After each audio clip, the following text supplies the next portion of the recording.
Hello guys, this is Mukesh. तो एक बार फिर से आप सभी का स्वागत है हमारे चैनल में जिसका नाम है फिजिक्स तड़का। तो आज हम डिस्कस करेंगे इलेक्ट्रोडायनेमिक्स का लेक्चर नंबर 25।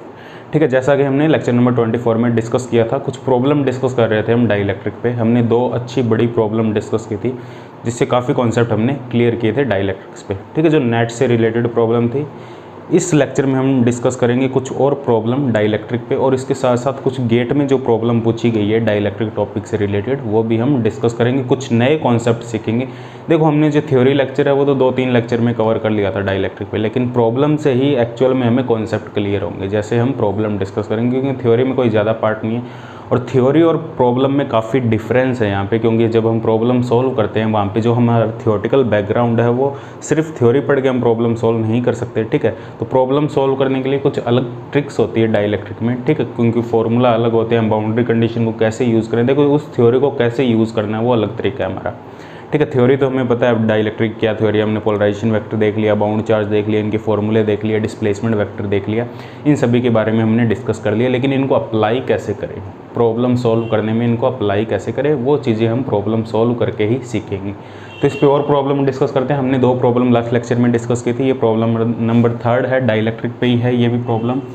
ठीक है, ये कंप्लीट बाउंड चार्ज पे डिस्कस करेंगे हम।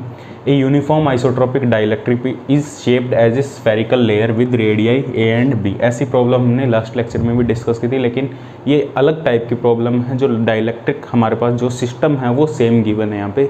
स्फेरिकल लेयर है of inner radius a and outer radius b. It is filled with uniform isotropic dielectric. ठीक है, obtain the surface density. So we have to find the surface density of bound charge at the inner and outer surface and the volume density of bound charge। हमें दोनों type की density calculate करनी है, surface density और volume density. Surface density दोनों surface पे calculate करनी है, इनर सरफेस पे और आउटर सरफेस पे। If the dielectric has a positive charge Q uniformly distributed over the inner surface of the layer. ठीक है, यदि जो हमने बाहर से जो चार्ज फ्री चार्ज है, that free charge we have given, जो फ्री चार्ज है हमने वो डाइलेक्ट्रिक के इनर सरफेस पे डिस्ट्रीब्यूट किया है, अंदर वाली लेयर पे। तो इसको सोल्व करते हैं। देखो, ये हमारे पास डाइलेक्ट्रिक है, डायग्राम बना लेते हैं। This is the dielectric we have given. ठीक है, ये इसका सेंटर है, ये स्फेरिकल लेयर है, इसकी इनर रेडियस ए है हमारे पास और आउटर रेडियस इसकी बी है। ये डाइलेक्ट्रिक मीडियम है हमारे पास, ये वाला जो मीडियम है ये वाला, it is a dielectric medium. और इसके इनर सरफेस पे हमने फ्री चार्ज को डिस्ट्रीब्यूट किया। तो इस डिस्ट्रीब्यूशन से हमारे पास क्या होगा, डाइलेक्ट्रिक का पोलराइजेशन होगा, डाइलेक्ट्रिक में बाउंड चार्ज अपीयर होगा।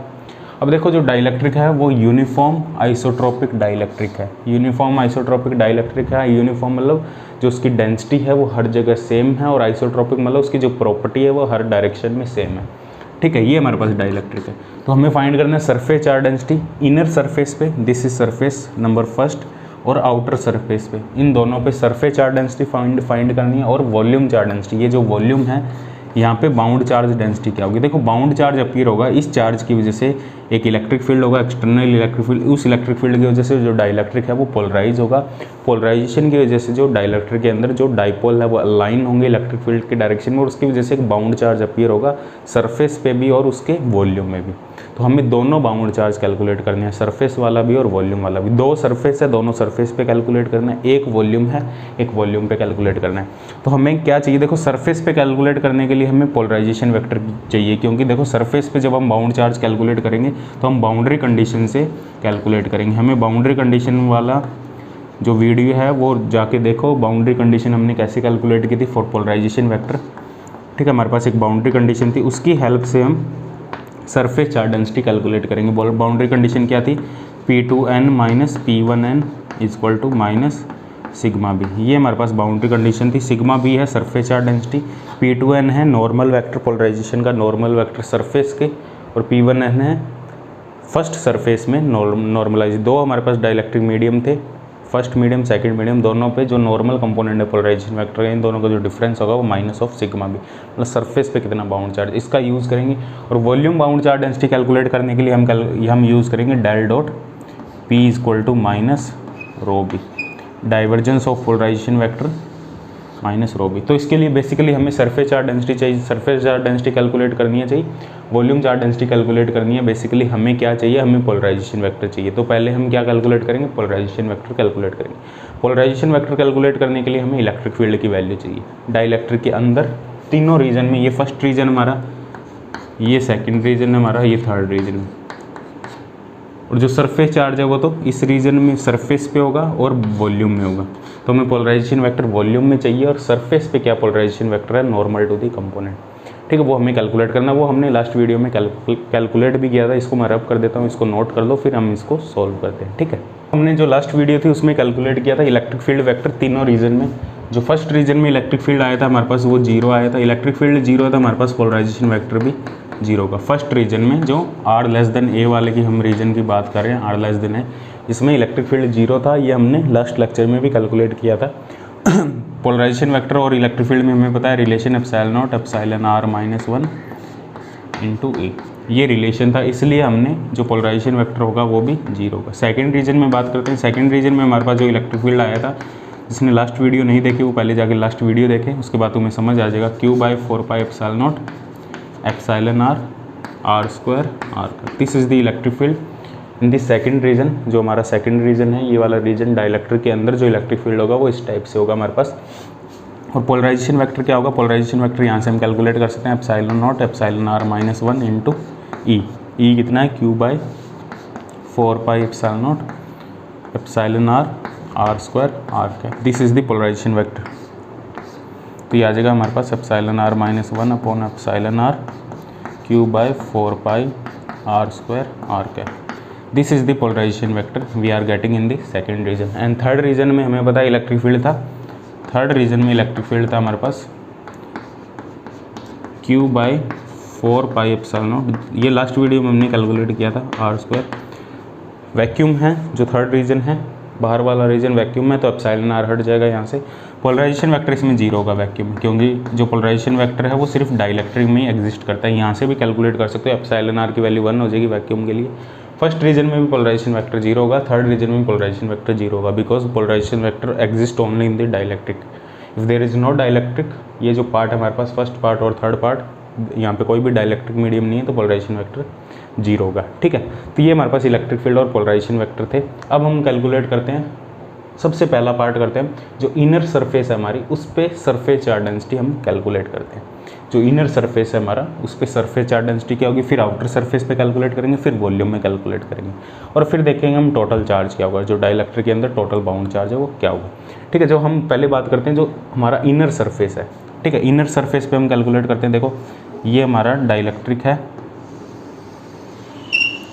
ठीक है, ये रेडियस ए, ये इनर सरफेस है हमारा, इनर सरफेस। यहाँ इसको यहाँ ड्रॉ कर देता हूँ, ये इनर सरफेस है, मान लो ये इनर, इसका कुछ पार्ट ले लिया मैंने इनर सरफेस का, ये यहाँ से सेंटर से इसकी रेडियस है ए। ठीक है, अब देखो ये दो मीडियम है, जो इनर सरफेस का ये जो सरफेस है इसके नीचे का जो मीडियम है वो तो वैक्यूम है, ये वाला मीडियम वैक्यूम है, और ये वाला मीडियम डाइलेक्ट्रिक है। और वैक्यूम में जो पोलराइजेशन वेक्टर होगा फर्स्ट रीजन में वो तो 0 होगा। देखो यहाँ पे दो पोलराइजेशन वेक्टर होंगे नॉर्मल। देखो जो पोलराइजेशन वेक्टर होगा वो सरफेस के नॉर्मल ही होगा, क्योंकि देखो पोलराइजेशन वेक्टर R पे डिपेंड कर रहा है, R कैप आ रहा है यहाँ पे, मतलब जो पोलराइजेशन वेक्टर है वो इसके नॉर्मल डायरेक्शन में है। लेकिन सेकंड रीजन में तो पोलराइजेशन वेक्टर है हमारे पास, ये फर्स्ट रीजन मान लो, ये सेकंड रीजन मान लो। ठीक है, सेकंड रीजन में तो हमारे पास पोलराइजेशन वेक्टर है, वो क्या है, P2n। ठीक है, P2n क्या है हमारे पास, ये हमारे पास देखो ये है P2n नॉर्मल कंपोनेंट, P2n का मतलब नॉर्मल कंपोनेंट, ठीक है, सरफेस के नॉर्मल, और ये है P1n। ठीक है, P1n तो 0 है, तो P2n क्या आएगा, इस कंडीशन से देखो P1n तो 0 हो जाएगा, क्योंकि वैक्यूम है नीचे, ऊपर वाला रीजन डाइलेक्ट्रिक है, तो P2n सर्वाइव करेगा। तो P2n क्या आएगा हमारे पास, P2n is equal to minus sigma B. तो सिग्मा बी क्या आएगा, माइनस ऑफ P2n, और P2n हमें गिवन है ये P2n होगा, क्योंकि ये सेकंड मीडियम में पोलराइजेशन है, vector polarisation vector second medium में है, और वो इस P2n है हमारे पास, क्योंकि ये परपेंडिकुलर भी है सरफेस के, तो यही हमारे पास P2n होगा। P2n एक्चुअल में क्या है, perpendicular component to the surface, और ये जो हमने पोलराइजेशन वेक्टर निकाला ये ऑलरेडी परपेंडिकुलर है, तो यही P2n होगा। तो हमारे पास जो सिग्मा बी आएगा यहाँ से, सिग्मा बी क्या आएगा, इसको नीचे लिख देता हूँ मैं, जो सिग्मा बी आएगा हमारे पास वो आएगा देखो माइनस P2n, और P2n है हमारे पास ये, तो minus epsilon R minus 1 upon epsilon R Q by, ये मैग्नीट्यूड लिखेंगे हम यहाँ पे डायरेक्शन नहीं लिखेंगे, मैग्नीट्यूड की बात कर रहे हैं। जो चार्ज होगा उसकी कोई डायरेक्शन नहीं होगी, जो सरफेस चार्ज डेंसिटी होगी वो मैग्नीट्यूड होगा। तो ये हमारे पास इनर सरफेस पे सरफेस चार्ज डेंसिटी होगी minus epsilon R minus 1 upon epsilon R Q by 4 pi R square. This is the surface charge density at inner surface of dielectric, मतलब जो इनर लेयर है, इनर सरफेस है, इस पर जो surface charge density होगी, bound charge वो negative होगी, तो यहाँ पे नेगेटिव चार्ज आएगा हमारे पास, ये बाउंड चार्ज होगा सरफेस पे, नेगेटिव चार्ज, ये बाउंड चार्ज होगा जो नेगेटिव चार्ज होगा। अब हम कैलकुलेट करते हैं जो आउटर सरफेस है, जो हमारा बाहर का सरफेस है, इस पे बाउंड चार्ज डेंसिटी हमारे पास क्या होगी, जो सरफेस बाउंड चार्ज डेंसिटी वो क्या होगी। तो देखो बाहर का सरफेस लेंगे, ये वाला सरफेस लेंगे हम, इतना पार्ट ले लो इसका, इसके अंदर जो डाइलेक्ट्रिक पोलराइजेशन वेक्टर है वो मान लो P1n, और इसके बाहर जो पोलराइजेशन वेक्टर है वो मान लो P2n। अब देखो जो बाहर वाला जो सेकंड रीजन है, अब सेकंड रीजन वैक्यूम है, अब P2n 0 का P1n सर्वाइव करेगा, तो ये बाउंड्री कंडीशन अप्लाई करेंगे यहाँ पे, P1n सर्वाइव करेगा, P2n 0 का, तो P1n किसके इक्वल आएगा, सिग्मा बी के। अब ये जो सरफेस चार्ज डेंसिटी है आउटर लेयर पे, तो सिग्मा बी, और P1n हमारे पास क्या है, P1n ये ही है हमारे पास, क्योंकि इसी रीजन में हम बात कर रहे हैं। इस रीजन में जब हम इस सरफेस की बात कर रहे थे अंदर वाले की, तो P2n यही था, अब P1n यही होगा, क्योंकि अंदर वाले की हम बात कर रहे हैं। तो ये होगा हमारे पास epsilon R minus 1 upon epsilon R Q by 4 pi R square. तो ये हमारे पास सरफेस चार्ज डेंसिटी होगी आउटर सरफेस पे, यहाँ पे इस पे होगा surface charge density, surface bound charge density positive charge. तो जितना नेगेटिव चार्ज अंदर होगा उतना ही पॉजिटिव चार्ज बाहर सरफेस पे होगा। तो जितना नेगेटिव चार्ज अंदर वाली सरफेस पे उतना ही पॉजिटिव चार्ज बाहर वाली, मतलब जो बाउंड चार्ज डेंसिटी है, चार्ज नहीं बाउंड चार्ज जो डेंसिटी है वो इक्वल होगी हमारे पास। अब देखो इस सरफेस की जब बात कर रहे थे, हमें रेडियस की जगह a लिखना पड़ेगा यहाँ पे, a स्क्वायर। जब इनर सरफेस की बात कर रहे थे तो r की जगह a लिखना पड़ेगा, जब आउटर सरफेस की बात करेंगे तो r की जगह हमें b लिखना पड़ेगा। यहाँ पे जो डेंसिटी है वो दोनों की, देखो ये है, ये जो सरफेस चार्ज डेंसिटी है minus epsilon R Q by 4 pi F square, यहाँ पे जो सरफेस चार्ज डेंसिटी होगी Q by 4 pi B square, क्योंकि पोलराइजेशन वेक्टर है इस सरफेस पे और इस सरफेस पे मैग्नीट्यूड में अलग अलग होगा, डायरेक्शन में तो सेम होगा, परपेंडिकुलर होगा सरफेस के, लेकिन मैग्नीट्यूड में वो अलग अलग होगा, क्योंकि वो आर पे डिपेंड करो, और आर की वैल्यू इस सरफेस पे, इनर सरफेस पे और आउटर सरफेस पे अलग अलग है। तो Q by 4 pi F square आएगा, यहाँ पे आएगा Q by 4 pi B square. ठीक है, ये हमारे पास सरफेस चार्ज डेंसिटी आ गई। ठीक है, अब हम कैलकुलेट करते हैं टोटल वॉल्यूम चार्ज डेंसिटी। ठीक है, ये जो वॉल्यूम है डाइलेक्ट्रिक का, इसके अंदर टोटल जो हमारी वॉल्यूम चार्ज डेंसिटी वो क्या होगी, इसका यूज़ करेंगे del dot P minus rho B. अब देखो जो डाइवर्जेंस है, डाइवर्जेंस का हम रेडियल कंपोनेंट लेंगे। डाइवर्जेंस देखो स्फेरिकल कोऑर्डिनेट में हमने डाइवर्जेंस को जो लेक्चर नंबर 2 किया था हमने, वहाँ पे हमने डाइवर्जेंस, कर्ल और जो हमारा ग्रेडियंट है इनको सभी को स्फेरिकल पोलर कोऑर्डिनेट और सिलेंड्रिकल कोऑर्डिनेट में लिखा था।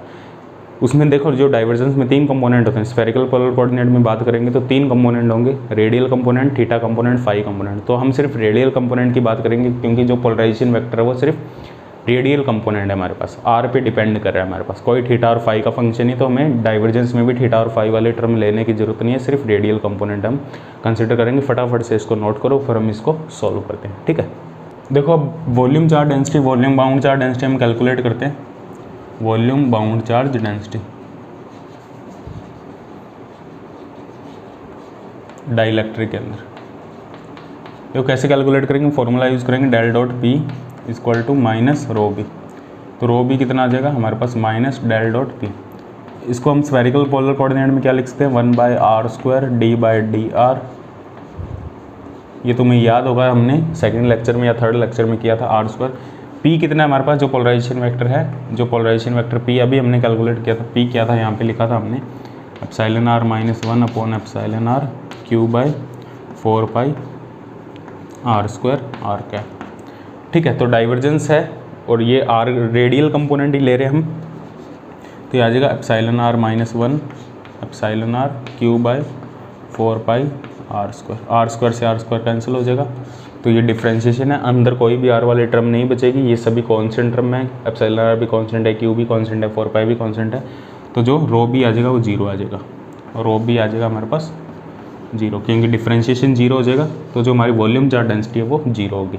तो मतलब वॉल्यूम में कोई भी चार्ज नहीं होगा, जो भी चार्ज होगा वो सरफेस पे होगा, और ये हमें पता भी है क्योंकि यूनिफॉर्म डाइलेक्ट्रिक है हमारे पास।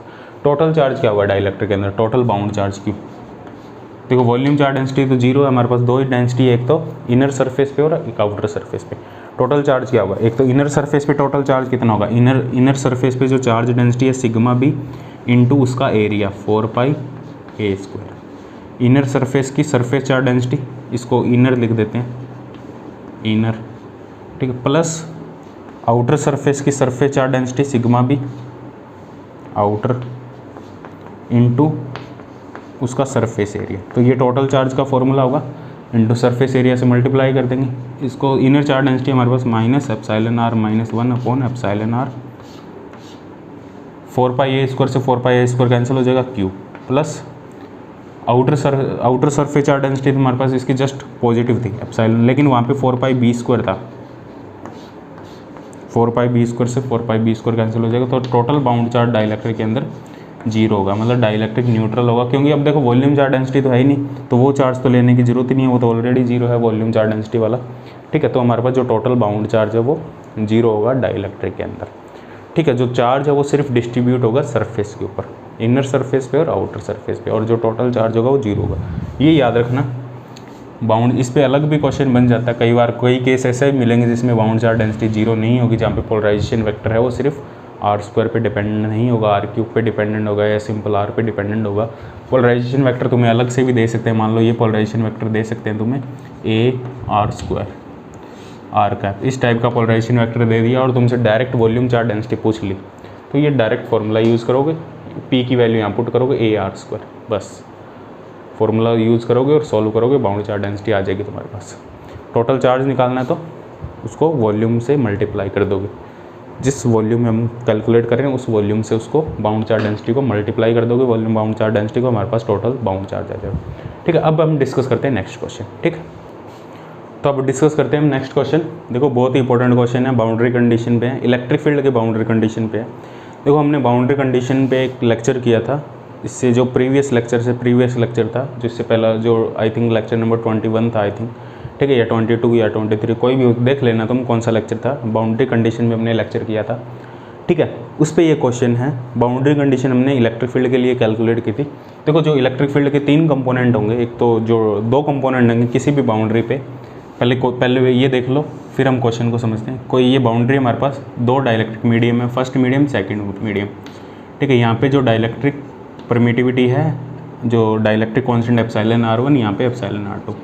तो कोई भी इलेक्ट्रिक फील्ड है, ठीक है, इस रीजन में E1 इलेक्ट्रिक फील्ड है, इस रीजन में E2 इलेक्ट्रिक फील्ड है, इन दोनों के लिए हमने बाउंड्री कंडीशन कैलकुलेट की थी, ठीक है। ये θ1 एंगल है, ये θ2 एंगल है, ठीक है। जो टेंजेंशियल कंपोनेंट था हमने वो कैलकुलेट किया था, जो E1 टो इक्वल टू E2 टो, ये हमने कैलकुलेट किया था। यदि सरफेस चार्ज डेंसिटी हमारे पास ये वाली सरफेस चार्ज डेंसिटी जीरो है, ठीक है, सरफेस पे कोई भी चार्ज नहीं है इसके, जो फ्री चार्ज डेंसिटी है सरफेस पे जीरो है, तो हमारा जो टेंजेंशियल कंपोनेंट होगा वो सेम होंगे, ठीक है।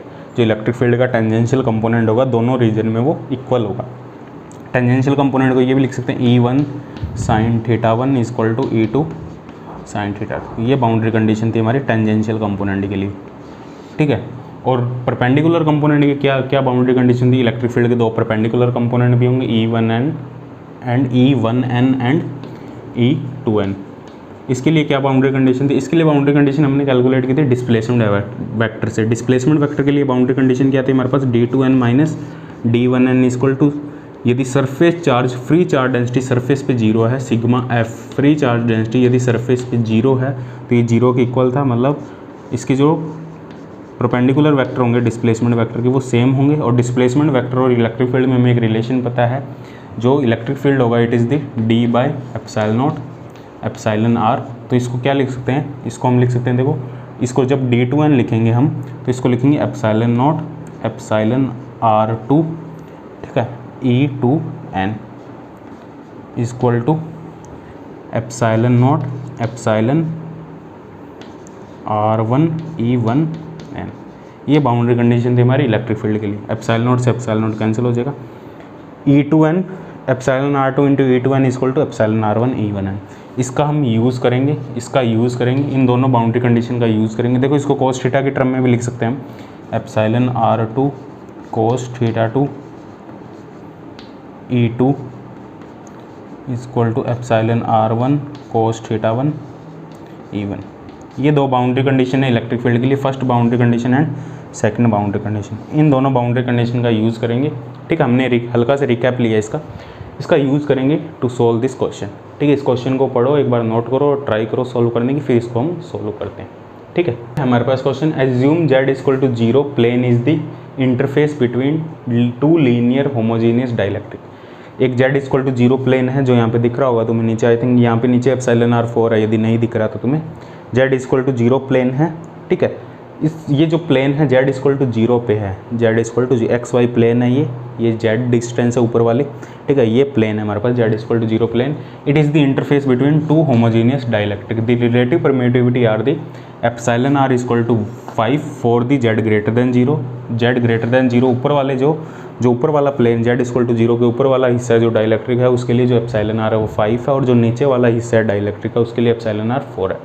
The electric field in the region greater than z greater than 0, जो फर्स्ट रीजन है, ये वाला रीजन है, इसमें जो इलेक्ट्रिक फील्ड हमें गिवन है वो है E1।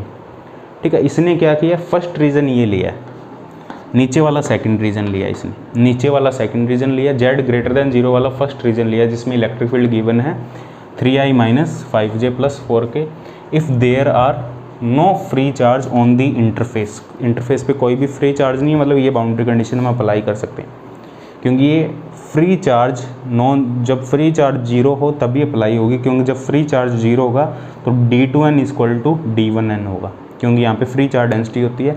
यदि वो 0 है तो d2n इक्वल टू d1n होगा, तब हम ये बाउंड्री कंडीशन अप्लाई कर सकते हैं। ठीक है, free charge on the interface the electric field in the region z less than 0, मतलब नीचे वाले रीजन में इलेक्ट्रिक फील्ड क्या होगा हमें फाइंड करना है। ये 4 ऑप्शन है। आई थिंक क्वेश्चन नेट में भी ऐसा क्वेश्चन काफ़ी जगह पूछा जाता है, गेट में भी काफ़ी जगह पूछा जाता है, और जैम में भी काफ़ी जगह ऐसा क्वेश्चन मिलता है। तुम एक बार खुद ट्राई करो, देखो क्या आ रहा है, फिर हम इसको सोल्व करते हैं। ठीक है, कैसे ट्राई करोगे तुम्हें, देखो जो इलेक्ट्रिक फील्ड है उसके 3 कंपोनेंट है, एक तो एक्स वाई प्लेन में 2 कंपोनेंट, वो तो टेंजेंशियल कंपोनेंट होंगे इलेक्ट्रिक फील्ड के, और एक नॉर्मल कंपोनेंट होगा जो इस प्लेन के इंटरफेस के। वो नॉर्मल कंपोनेंट कौन सा होगा, z कंपोनेंट। z कंपोनेंट कौन सा, 4k। ठीक है, ये z कंपोनेंट इलेक्ट्रिक फील्ड का। तो नॉर्मल कंपोनेंट के लिए ये बाउंड्री कंडीशन लगेगी, टेंजेंशियल कंपोनेंट के लिए ये बाउंड्री। टेंजेंशियल कंपोनेंट तो इक्वल रहेंगे, तो देखो जो E2 इलेक्ट्रिक फील्ड आएगा उसमें ये पार्ट तो सेम रहेगा, क्योंकि टेंजेंशियल कंपोनेंट में कोई भी चेंज नहीं होने वाला। और ये टेंजेंशियल कंपोनेंट ये सरफेस के, टेंजेंशियल मतलब सरफेस के टेंजेंशियल मतलब जो एक्स वाई प्लेन है उसमें जो इलेक्ट्रिक फील्ड के कंपोनेंट है वो यही है, और ये सेम रहने वाले हैं, तो ये तो नहीं होगा। ठीक है, ये हो सकता है, ये हो सकता है, ये हो सकता है। अब जो बात आती है कौन सा होगा, वो डिपेंड करेगा जो हमारा नॉर्मल कंपोनेंट है इलेक्ट्रिक फील्ड का, जो z कंपोनेंट नॉर्मल कंपोनेंट है वो हम यहाँ से कैलकुलेट करेंगे। ठीक है, नॉर्मल कंपोनेंट को हमने E2n लिखा है और E1n लिखा है। ठीक है, इसको सोल्व करते हैं, देखते हैं क्या आता है। ठीक है, इसको एक बार नोट कर लो, ट्राई करो सोल्व करने की, फिर हम इसको सोल्व करते हैं। अरे ड्रॉ कर देता हूँ। ये हमारे पास इलेक्ट्रिक फील्ड वेक्टर है जो E1, देखो जो E1n है वो हमें गिवन है। E1n कितना गिवन है, 4k। ये फर्स्ट मीडियम है, और यहाँ पे एप्सिलॉन आ रहा है 5।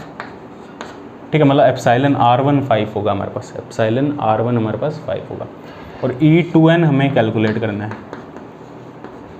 और एप्सिलॉन R2 है यहाँ पे 4।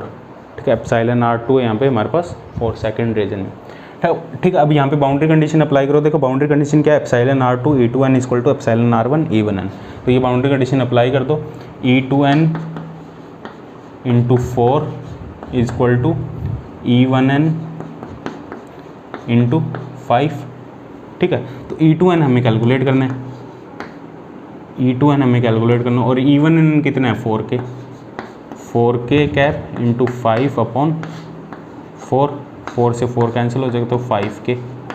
तो ये आ जाएगा हमारे पास E2n, मतलब z कंपोनेंट इस रीजन में, सेकंड रीजन में, ये हमारा फर्स्ट रीजन है, ये सेकंड रीजन है। सेकंड रीजन में जो हमारा इलेक्ट्रिक फील्ड का z कंपोनेंट आएगा वो आएगा 5k, और एक्स वाई कंपोनेंट तो सेम रहेंगे। जो इस प्लेन में हम बात कर रहे हैं, इस प्लेन के एक्स वाई जो टेंजेंशियल कंपोनेंट है वो तो सेम रहेंगे, क्योंकि टेंजेंशियल कंपोनेंट के लिए बाउंड्री कंडीशन क्या थी हमारे पास, E1 टो इक्वल टू E2 टो, ये दोनों के लिए वैलिड है, चाहे एक्स कंपोनेंट हो चाहे वाई कंपोनेंट हो। E1x equal to E2x, E1y equal to E2y, दोनों के लिए वैलिड है। लेकिन E1z और E2z में डिफरेंस आ जाएगा, वो एप्सिलॉन R1 और एप्सिलॉन R2 पे डिपेंड करेगा। ठीक है, तो हमने वो कैलकुलेट कर लिया, तो 5 के आ रहा है, प्लस का 5 के आ रहा है, तो ऑब्वियसली कौन सा आंसर सही होगा, डी आंसर यहाँ पे सही होगा। ठीक है, दोनों कंपोनेंट। अब देखो वो जो प्लेन है वो XZ प्लेन भी देख सकता है तुम्हें, XYZ प्लेन भी देख सकता है। नॉर्मल कंपोनेंट देखना है, नॉर्मल कंपोनेंट चेंज होगा, टेंजेंशियल कंपोनेंट सेम रहेगा। और नॉर्मल कंपोनेंट भी कब ये बाउंड्री कंडीशन में अप्लाई कर सकते हैं, जब उस इंटरफेस पे फ्री चार्ज जीरो, ये पॉइंट नोट करने वाला है, जब फ्री चार्ज जीरो हो इंटरफेस पे जब फ्री चार्ज जीरो, तब हम ये बाउंड्री कंडीशन अप्लाई कर सकते हैं। अब हम डिस्कस करते हैं नेक्स्ट क्वेश्चन। ठीक है, पर थर्ड क्या देखो, ये गेट में आया हुआ है क्वेश्चन, मैंने ऑप्शन नहीं लिखे, डायरेक्ट ये क्वेश्चन कर रहा हूँ मैं। गेट में आया हुआ है, दोनों पार्ट गेट में आए हुए हैं। ठीक है, कौन से गेट में आया था, कौन से एग्जाम में आया था, मतलब गेट के कौन से ईयर में आया था वो पता नहीं, लेकिन गेट का क्वेश्चन है ये। ठीक, ऐसे क्वेश्चन गेट में ओपनली पूछे जाते हैं। ठीक है, a dielectric sphere of a radius r carries a polarisation vector, हमें भी यहाँ पे पोलराइजेशन वेक्टर गिवन है। इस टाइप के क्वेश्चन आते हैं, हमें पोलराइजेशन वेक्टर पहले से गिवन होगा। Where r is the distance from the centre and k is the constant in spherical polar coordinate system, r theta and phi are the unit vector, ये unit vector r theta phi. ठीक है, हमें find करना है first bound charge density inside a sphere at a distance r। ठीक है, at a distance, ये distance r from the centre, bound charge density calculate करनी है। ठीक है, मतलब इनसाइड ए स्फीयर, मतलब वॉल्यूम बाउंड चार्ज डेंसिटी की बात कर रहे हैं यहाँ पे। And the electric field inside the sphere at a distance d from the centre, और इलेक्ट्रिक फील्ड हमें कैलकुलेट करना है उस स्फीयर के अंदर। ठीक है, हमें एक डाइलेक्ट्रिक गिवन है, it is a radius of capital R, A ball of radius capital R। ठीक है, हमें किसी पॉइंट P पे जिसकी सेंटर से डिस्टेंस स्मॉल r है, वो पोलराइजेशन वेक्टर हमें गिवन है, तो हमें बाउंड चार्ज डेंसिटी कैलकुलेट करनी है, वॉल्यूम बाउंड चार्ज। तो हम फॉर्मूला यूज़ करेंगे del dot P equal to minus rho B, bound charge density, तो rho B equal to minus 1/r² d/dr। Spherical polar coordinate सिर्फ r कंपोनेंट ही लेंगे, theta phi component नहीं लेंगे, क्योंकि जो पोलराइजेशन वेक्टर है it is only function of r। अब यदि देखो पोलराइजेशन वेक्टर थीटा और फाई का भी फंक्शन गिवन होता, तो हम यहाँ पे जो डाइवर्जेंस की डेफिनेशन है वो थीटा और फाई वाले कंपोनेंट भी लिखते, लेकिन वो सिर्फ r पोलराइजेशन वेक्टर है, it is only dependent upon the r, मतलब r कैप यूनिट वेक्टर आ रहा है सिर्फ उसमें, तो हम सिर्फ जो डाइवर्जेंस की डेफिनेशन है वो r तक ही लेंगे, थीटा फाई वाला कंपोनेंट नहीं लेंगे। लेकिन यदि तुम्हें क्वेश्चन में गिवन होता है पोलराइजेशन वेक्टर थीटा कैप में भी और फाई कैप में भी, तो तुम कंप्लीट डेफिनेशन यूज़ करोगे डाइवर्जेंस की। ठीक है, समझ आई बात। अब ये कंप्लीट डेफिनेशन मैंने लेक्चर नंबर 3 में डाइवर्जेंस को कैसे लिखते हैं स्फेरिकल पोलर कोऑर्डिनेट में वो अच्छे से बताया है, उसको याद रखना है तुम्हें, क्या फार्मूला होता है, टोटल फार्मूला क्या होता है, उसको याद रखने का तरीका भी बताया था वहाँ पे।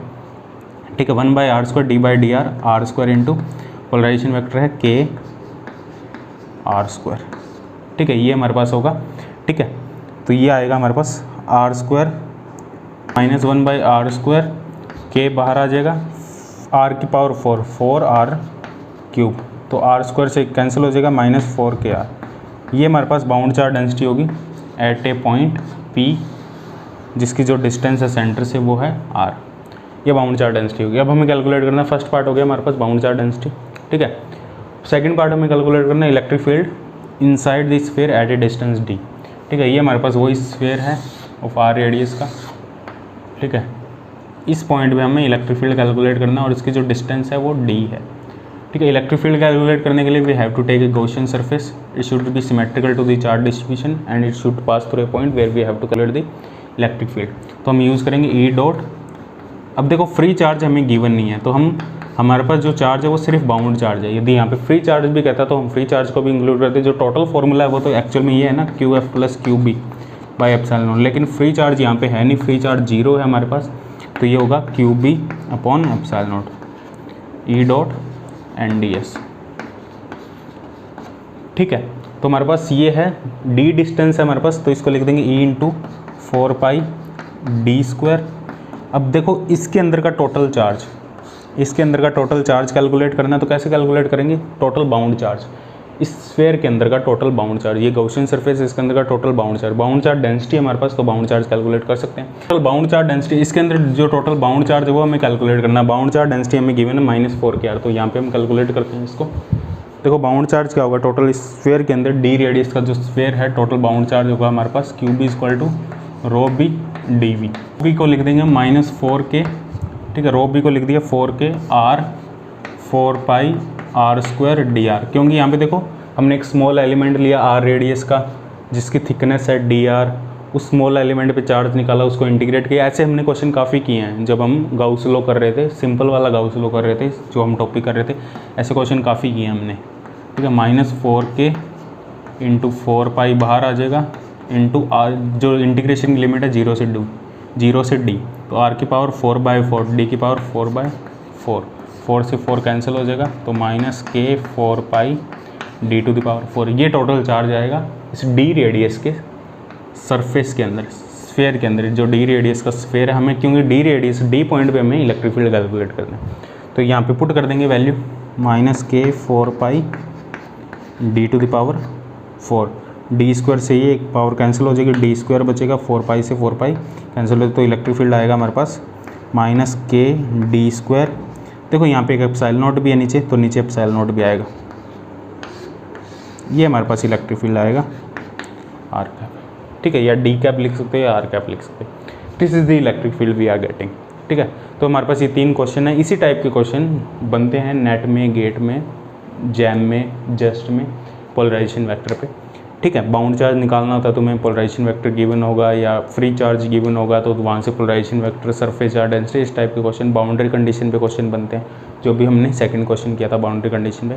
बाउंड्री कंडीशन तुम्हें याद होनी चाहिए, कैसे बाउंड्री कंडीशन को यूज़ करना है, टेंजेंशियल कंपोनेंट सेम लेना है, जो नॉर्मल कंपोनेंट है वो चेंज होगा, किस टाइप से चेंज होगा, ठीक है, इस टाइप के क्वेश्चन बनते हैं, ठीक है। तो आज के लिए इतना ही, नेक्स्ट वीडियो में हम डिस्कस करेंगे कैपेसिटर के बारे में, व्हाट इज़ कैपेसिटर, ठीक है, और उस कैपेसिटर के अंदर जब हम डाइलेक्ट्रिक फील कर दें तो क्या होगा, किस टाइप से उसका बिहेवियर होगा, क्या उसकी एनर्जी होगी, इन सब बातों को हम डिस्कस करेंगे नेक्स्ट लेक्चर में, ठीक है।